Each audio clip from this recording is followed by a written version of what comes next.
1975, the New Island. The new Provincial Legislative Assembly stands proud among other buildings in the provincial capital of Kavieng. This structure captures the local man house or hausboi as commonly known. The building is ready for use by different levels of government for New Island's development. Through the Provincial Executive Council to build a proper structure, a building such as this, and it's termed now as the New Island Legislative Assembly, to house the representatives.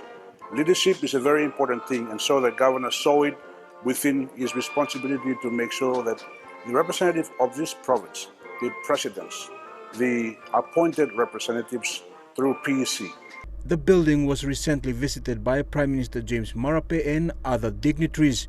Contractor China Railway constructs and built the assembly and was opened by Governor General Sir Bob Dadai on Independence Day. The building stands proud in the small town of Kavieng. Governor Sir Julius Chan says the building is a lasting impression between culture and modernity. You holding passing the custom of Mitubala, as your Mitubala must adjusting to changing time now. Building of Mitubala, we feel emotion by giving pride. Now you know this, but building me walking below me, and me walking below member of the assembly now. This building will stay for the next 20 or 30 or even 50 years.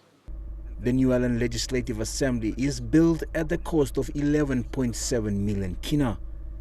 Jack Lepave Jr., National EMTV News.